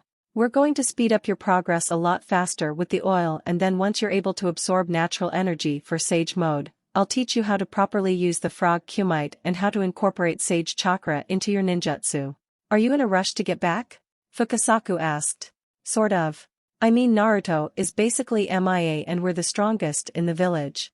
Not that I'm doubting anybody else, but I just feel a lot better if one of us were in the village. I don't want the Akatsuki to show up while we're not there. Natsumi said. If the Akatsuki show up, Kosuke will return to deliver the message for your return. Fukasaku said. I guess, but still. Mom is always stuck behind the desk, Bushy Brows Sensei is gone on a mission, Kakashi is there and those are the next 3 after me in Naruto. Natsumi said. Everything will be fine. Just finish your meditation and then we will begin. Fukasaku said. If you say so. Natsumi said and started meditating again. 2 months later. The sage training for Natsumi began and it wasn't hard for her to be able to see the natural energy. She was close to mastering sage mode after 2 weeks, but she couldn't properly balance the natural energy, so Fukasaku had to constantly hit her with his special staff that she quickly learned hurt a lot. The hardest part other than the balancing of natural energy was when Natsumi had to meditate on a board while it was on top of a pointy rock. It took her 3 days to finally get it down. Currently she is still balancing while gathering natural energy. Fukasaku could see and feel the natural energy going into Natsumi and knew she was going to master it now. After a few seconds a large amount of natural energy went into Natsumi and she managed to keep it well balanced. Her appearance changed around his eye. She has yellow irides and toad-like pupils, with orange pigmentation around her eyes. A bird landed on her shoulder and caused her to lose her balance on the board, sending her crashing to the ground, but she realized it didn't hurt that much. That actually didn't really hurt. Natsumi said and Fukasaku landed in front of her. Exactly. That's because of Sage Mode. Your body has become activated in a whole new way. Now that you've mastered Sage Mode and natural energy, we have come to one final step. Fukasaku said. We're not done yet? I've been here for like 2 months already. Natsumi said. No. It's a type of sparring that sages perform using Sage Jutsu Chakra. Now, I will pick up where Jiraiya Boy left off and teach you how to properly use Frog Kumite. When using Frog Kumite, the natural energy you've gathered to create Senjutsu Chakra will surround you in an aura of that same natural energy. This aura will act as an extension of your body and cannot be seen by anyone other than those who have trained in Senjutsu. By utilizing the aura, you will be able to extend the range and force of your physical attacks. Strikes that seemingly or would normally miss will actually make contact with the target. Only users of Sage Mode can see or sense this aura's extension. Nothing else, not even the Rinnegan can see it. It's how Jiraiya Boy was able to fend himself off against pain. Fukasaku said. So this is a spar using only what Pervy Sage started to teach me? Naruto asked. Precisely, and since you already know quite a bit about Frog Kumite, it shouldn't take us that long. By the end of the day you'll be completely finished with your sage training. Fukasaku said. Natsumi and Fukasaku both got into the same stance and after a brief stare-off, they jumped into action. It was clear from the start that Natsumi was still relatively new at the taijutsu style, but she slowly got the hang of it and managed to knock Fukasaku down a few times. They spared like this for the rest of the day from sunrise to sunset. Natsumi also trained on her own and made great progress. Her Raisin Shuriken was finally complete and she could now throw it. She worked on incorporating Sage Chakra into her jutsus and she made them more destructive than what they originally were. She also found out that while she was in Sage Mode, her Wadkekiai Genkai was 1,000 times more powerful than it usually is. Currently she was in the middle of eating dinner with Fukasaku after a long day of training. Natsumi girl. You're able to manipulate Senjutsu Chakra and have mastered the basics of Frog Kumite in the Sage Arts. Now, I have one final thing I must tell you. Fukasaku said. What would that be? Natsumi asked. This is about the risks of using Sage Mode. Once you grasp the risks that are involved with it, then you can exploit Sage Mode to its fullest extent. As you've already figured out, you can't use Sage Mode for long periods of time. 5 minutes is the most you can use it for. Also, to gather the amount of natural energy needed for Sage Mode, you must stay completely still and that makes it useless when you're already in the heat of battle. Fukasaku said. I'm sure you have a solution to this already. I mean you wouldn't teach something like this if you didn't have a way to eliminate the risks. Natsumi said. Right again my girl. All that you and I would have to do is merge our bodies together, then it'll be fine. Fukasaku said and jumped on her shoulder, but he was sent flying off of her. What the hell was that? Natsumi asked.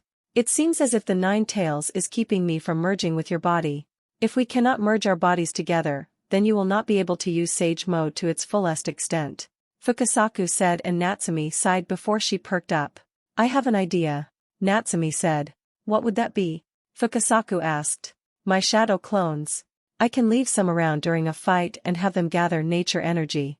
Once my Sage mode ends, I can release a shadow clone and instantly enter Sage mode from the nature chakra they gathered. Natsumi said. That can work. However, we need to know the exact amount of shadow clones you can maintain while fighting as they gather natural energy. Fukasaku said. Then let's have a spar. I'll create some shadow clones to start collecting natural energy as we fight, and I'll increase the number of shadow clones after every spar. I'll increase them until I've reached my limit. Natsumi said. Fukasaku nodded, and after Natsumi created a shadow clone, they began the spar. Natsumi kept on surprising Fukasaku each time they fought because she would just get better each time. They spared for over an hour and discovered Natsumi had a limit of 6 shadow clones she could use to gather nature energy while she's fighting. As they were sparring, 2 Akatsuki members were preparing to face their opponents very soon. Dragon's Den. 2 months went by and Naruto managed to learn both jutsus that RA wanted to teach got the down quickly, but he realized at his current level in order for him to use the Dragon Fist, he would have to use up every ounce of draconic chakra that he had in his body, so if he was in a fight and he knew he would need the Dragon Fist, he'd have to use his regular chakra until he's ready to use the Dragon Fist. The Dragon Thunder mainly worked if somebody appeared behind him, as it allowed him to grow spikes made of chakra from his back and electrocute them with his lightning chakra. His Hiraishin training was complete, but it was not ready to be used in battle like Minato and Tobarama Senju were able to. Naruto's training with RA caused him to put on a bit more muscle, and due to him not keeping up with it, his hair grew so long that it stopped just under his shoulder blades. Temari wasn't a fan of his long hair and constantly asked him to cut it short, but he always said he'd do it once his training was over. Temari's training with Catalina also made her skills grow tremendously, especially her close-range skills, since Catalina always fought up close when she switched to her human form. In terms of skill, Temari could possibly take on an entire squad of Umbu and still have some more fight left in her, which is a huge step considering where she was before Catalina started to train her. Naruto, come here. Temari said and twirled a kunai on her finger. What is it? Naruto asked. Sit down. Temari said and forced him to the ground. Not that I'm against it, but shouldn't we do this somewhere more private? Naruto asked and her face turned red. That's not what this is. Temari yelled. Then what's the problem? Naruto asked and she grabbed his hair. I'm tired of seeing your hair like this. I'm cutting it back to how you usually have it. Temari said and started cutting his hair. I don't get why you hate my long hair. It hasn't done anything to you. Naruto said. Because it doesn't fit you. Temari said. Doesn't stop you from playing it in. Naruto mumbled. What was that? Temari asked. You heard me. Naruto said and her eye twitched. Can you at least pretend to be scared of me just once?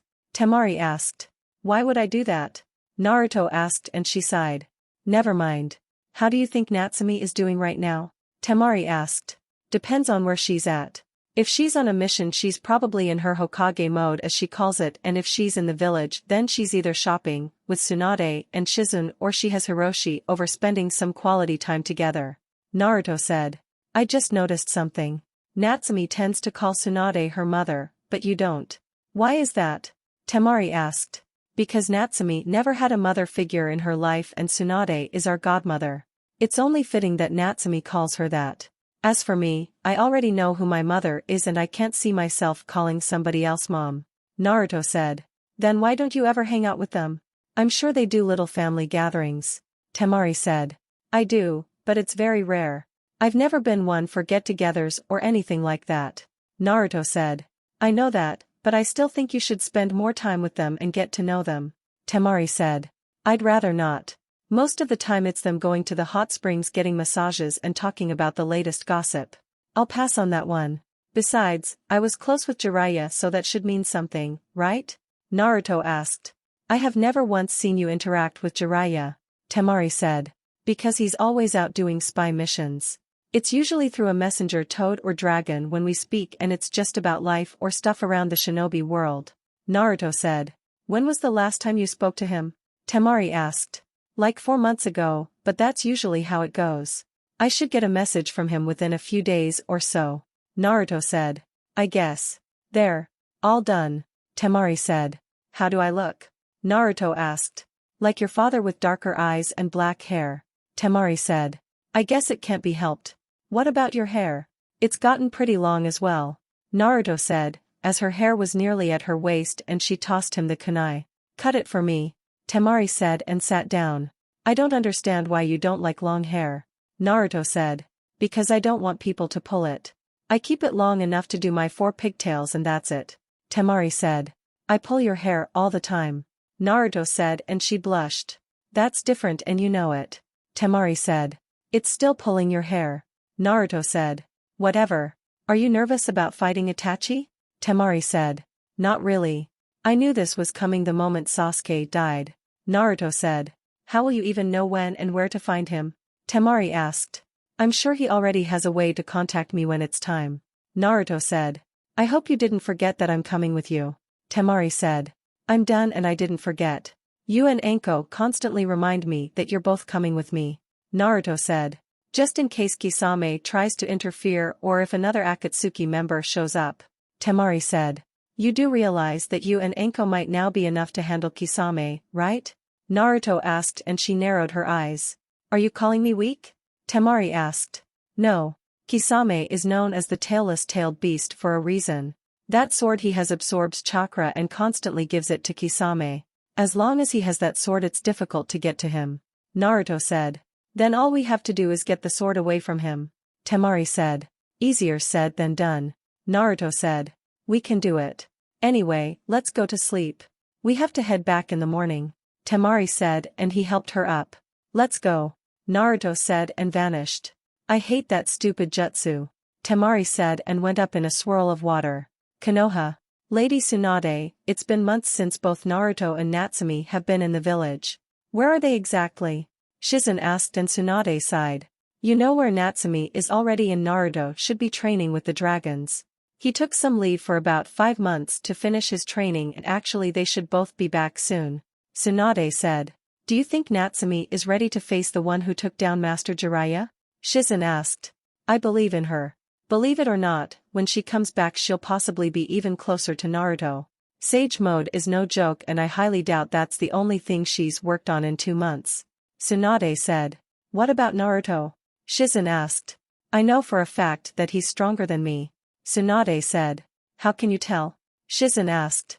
He's a lot stronger than his mother was at his age and she wasn't that good until she reached 20. I dare say he might be close to stepping into the same territory as my grandfather. Actually, from stories my grandfather told me, Naruto is stronger than Madara when he was his age and Natsumi isn't too far behind. Tsunade said. I wonder why the two of them never actually fought outside of her test when they returned. Shizen said. I don't know. I really don't want to see them fight. Tsunade said. Why not? Shizen asked. Because I'd prefer if my village was left in one piece. Tsunade said and there was a knock on the door. Were you expecting someone? Shizen asked. No. Come in. Tsunade said and the door opened revealing Karen. Karen? What are you doing here? Shizen asked. We have a problem. Karen said. What problem? Tsunade asked. The body that you wanted me to check out that Jiraiya's toads brought to us is really bad news. Karen said. How? Tsunade asked. Those black rods in its body aren't just some fancy accessories. They're like transmitters and I detected some small amounts of chakra coming from them. Karen said. Wait. This is a fake body? Shizen asked. Yes and I'm nearly certain that. Karen was interrupted by a puff of smoke going off in the room. Natsumi is back bitches. Natsumi yelled and everyone just looked at her. Continue, Karen. Tsunade said and Natsumi's eye twitched. Right. Anyway, whoever was controlling that body can definitely detect where it is and they could possibly be on their way here. Karen said. Hello? Does anybody want to hear what I have to say? It's really important. Natsumi said. What is it? Tsunade asked. I figured out the coded message Pervy Sage left behind. Natsumi said. What did it say? Tsunade asked. I said the real one isn't among them. Which goes in coalition with Karen's point that the body is being controlled. If that's one of the bodies of pain, then Pervy Sage never fought the real pain. Whenever he or she comes to fight me, he'll probably have those same bodies he used to fight Pervy Sage, but he or she would have to be close enough to control them. The only problem is that I'll have to take out the main bodies first before I find the original. Natsumi said. How do you plan on doing that? Shizen asked. Leave that to me, but I will say that I'm going to leave the village soon to fight whoever is coming after me. Natsumi said. Why? Karen asked. Do you want the village to get destroyed? I plan on going all out. Natsumi said, and another puff of smoke went off. Yo! Naruto said, as he appeared with Temari. Where the hell have you been? Natsumi yelled. Training, Naruto said. Would you like a test? Tsunade asked. No offense, but you're not on my level. Naruto said. Care to put your money where your mouth is? Tsunade asked. Sure. When I win, you have to give the title of Hokage to Natsumi. Naruto said. I like that deal. Take it. Natsumi said, and Tsunade just looked at them. Well, Natsumi still has a lot of maturing to do before she can take the seat. I'll have to decline. Tsunade said. He called my bluff. Tsunade thought and looked at Temari. Temari, you seem to be doing well. Shizen said. I am. It's good to see you again. Temari said. Naruto, did you find anything on your little trip? Tsunade asked. No. I didn't find anything. Naruto said, and a crow with a Sharingan landed by the window. Is that a crow with a Sharingan? Karen asked. Yeah. Naruto said, and his Sharingan activated, making the crow fly away. What was that? Tsunade asked. It's time. Naruto said, and summoned Tatsu. Yo. Tatsu said. I need you to get Enko. Bring her here and tell her it's time. Naruto said, and Tatsu left. What do you mean? Shizen asked. We have a problem. Karen said. What? Natsumi asked. 6 identical chakra signatures are on their way here and they're moving fast. It's the same chakra I detected from the body. Karen said. How far out are they? Natsumi asked and closed her eyes. 10 miles. Karen said, and Natsumi entered Sage mode. Sage mode. Naruto thought. Good. I'm going. They're going to pay for what they did to Pervy Sage. Natsumi said. What did they do to him? Naruto asked. He's dead. He tried to fight the leader, but he was overwhelmed, and the person has something called the Rinnegan, uses multiple bodies to fight, and now it's time for some revenge. Natsumi said. Don't fight for revenge. Keep a clear mind through the fight and you'll be perfectly fine. Naruto said, and she nodded. Don't lose to Itachi. Natsumi said and gave him a hug before vanishing. Maybe she should have some backup. Shizen said. She'll be fine. Naruto said. How can you be so sure? Karen asked. Because she wouldn't die before she became Hokage. Naruto said, and Enko appeared in the room. I'm here. Enko said, and Naruto looked at her. Are you alright? Naruto asked. What do you mean? Enko asked. You're wearing a black t-shirt and some shinobi pants rather than your usual revealing outfit. Naruto said. Irika asked me to change my outfit. It's actually comfortable. So, ready to go? Enko asked. Yeah. Naruto said. When we come back, Kurenai will be waiting to do the transplant. Enko said. Alright. Let's go. Naruto said, and they vanished. Naruto, Enko and Temari. So, remind me again where we're going. Enko said. To the Uchiha hideout. Naruto said. Where's that? Temari asked. It's up in the terrace mountain area of the Land of Fire. It's literally built into the mountain and has forestry growing on each level. Naruto said. Why have the fight here? Enko asked. Where else would you have 2 Uchiha clan members fight? Either way it goes, this will be either my or Itachi's last fight. Naruto said. So, what's the game plan? Temari asked. There isn't one. You two will just keep an eye on Kisame while the fight happens. After that we leave. Naruto said, and they nodded. Naruto, after this fight with Itachi and Natsumi's fight with the guy with the Rinnegan, what's next? Temari asked. Somehow find a way to free the captured tailed beasts and finish off the Akatsuki members. Naruto said. What about that thing? Temari asked. What thing? Enko asked. It's not important. Naruto said and then stopped running. Why'd you stop? Enko asked. Because we're here. Naruto said and pointed up. We have to climb up all of that. Enko asked and Temari summoned Skyrus. Skyrus, can you take us to the top of this mountain? Temari asked. Of course. Skyrus said and they jumped on her back. Still think we were going to climb? Temari asked. Shut up before I kick you off the dragon. Enko said. Kisame is up there. Naruto said, as his Sharingan was active. How can you tell? Enko asked. I can zoom in and out with my Sharingan. Plus I can sense him up there. Naruto said. What's he doing? Temari asked. Absolutely nothing. He's just sitting there waiting for us, Naruto said, as they reached the top. Thank you, Skyrus, Temari said, and Skyrus went up in smoke. Only Naruto alone may go beyond this point. Itachi's orders, so that's how it's going to be. The rest of you can wait right here with me, Kisame said. Even if you weren't here they still wouldn't come in with me, Naruto said and walked past Kisame. Kisame Hoshigaki. Never thought I'd see you in person, Anko said. Anko Mitarashi, Orochimaru's first apprentice and now one of Konoha's most sadistic interrogators. You've also brought along Princess Temari of the Hidden Sand Village. Quite the company I'm left with, Kisame said. We won't make a move unless you do, Anko said, and he chuckled. You don't have to worry about that. The Akatsuki as well as everybody else knows all about a battle between two Uchiha clansmen and how destructive it can be. The three of us will just sit here until the fight is over, Kisame said. While the three of them sat down waiting for the battle to begin, Natsumi was sitting down in Konoha's forest waiting for Pain to arrive. These two battles would determine the outcome of the very world and only Naruto knew that.